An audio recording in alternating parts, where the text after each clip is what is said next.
You're listening to Little Rockers Radio, and today we're talking to songwriter, author and producer John Field. Hi John, how are you? I'm great, Sarah. Now, you've just released your first book called Why is the Emu Wearing One Red Shoe through Scholastic. It was out on the 1st of September.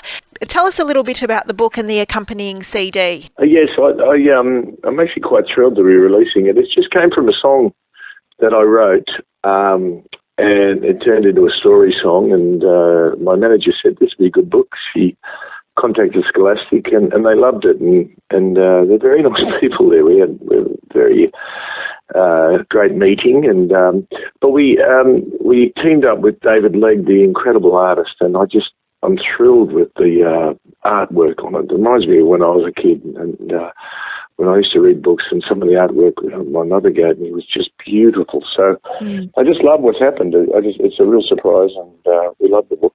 David has done an amazing job, hasn't he? I mean, the book and the illustrations are just gorgeous. I understand Scholastic have already asked you for a second book. Will you be following up with a second one?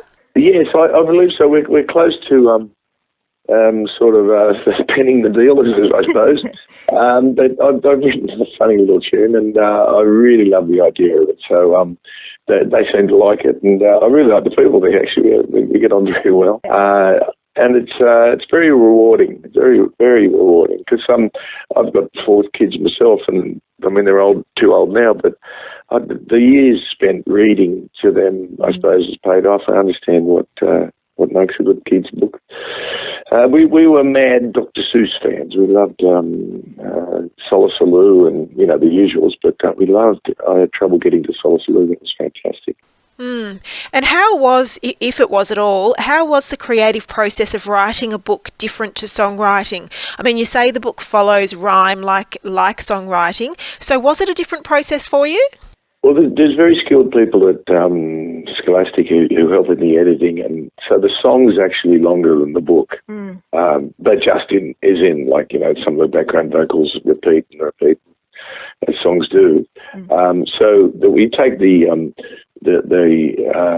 gist of the song and use all the words from the song and fit it to the book. It's not too different, only that you have to tell a story. You just have to remember that's what the wonderful Anna from Scholastic said. You have to tell a story, so we can't just sing. You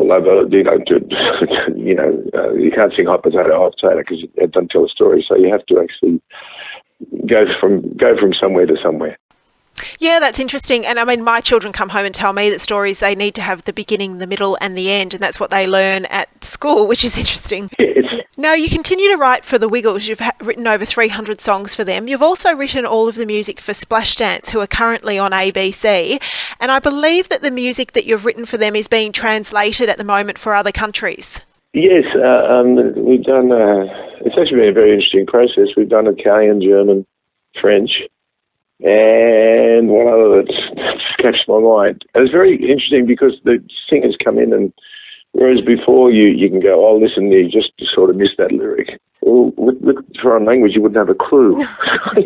you sort of go, was that good? I think it was. It's a funny process. So how involved can you get? Can you still be involved in the process, or do you really need to take a bit of a step back and just let the others come in and do what they need to do? Well, as far as we've gone with it so far, they use the same instrumentation as the original SplashDance, and they record here. So I'm sort of here as an engineer, and I look after the melody. But as I say, we have translators here who help with everything else. Yeah, and on top of all of that, we also play your album Bubba Mamma Needs Sleep on Little Rockers Radio as part of our HUSH Lullabies. Yeah, I love that album. I love that was such a pleasurable experience. I really enjoyed doing that, actually. Yeah, it's a gorgeous album, and you obviously write a whole range of different music for a whole range of different areas. How do you now sit down to write new music? Where do the ideas come from for you? One of the greatest things about children's music, and I know my brother Anthony used to say this, was there's no restrictions. You can do whatever you want. You can do a polka, you can do a waltz, you can do, and it's not like top 40 radio where you have to conform to a style. It's incredibly liberating. So you can do, for instance, Bubba Mamma Needs Sleep, there's a sort of slow ragtime sort of tune, and then there's a soft, beautiful orchestral thing, and then just a little jazzy shuffle. And same with SplashDance, we go from hulas to, rock and roll tunes, and it's wonderful. So I think I sit down, and it's always melody with me. It's just totally melody. I just hear a melody in my head, or I noodle. Noodle's great. You noodle for hours. and then you think, I've got to do something. So I just have a lot of tunes in my head, I suppose. It's a lovely way to make a living. Yeah, and I guess you come from a large family and also a very creative family. Was the creativity something that was a part of you from a very young age? Yes,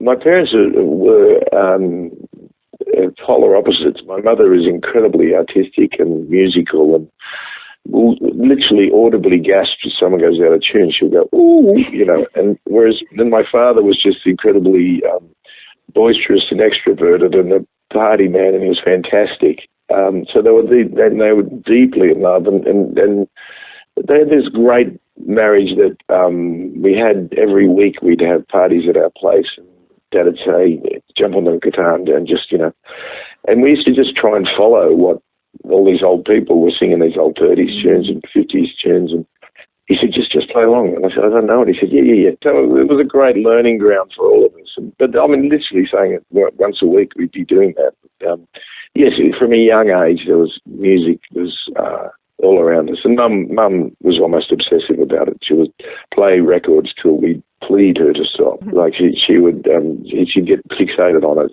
And out. It was a very musical background.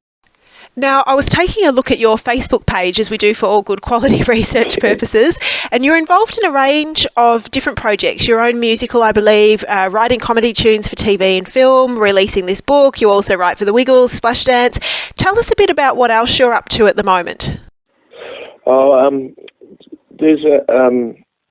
interested in musicals, and in many ways it's similar to kids' music, and then there's no limits, so you don't have to stick to a style.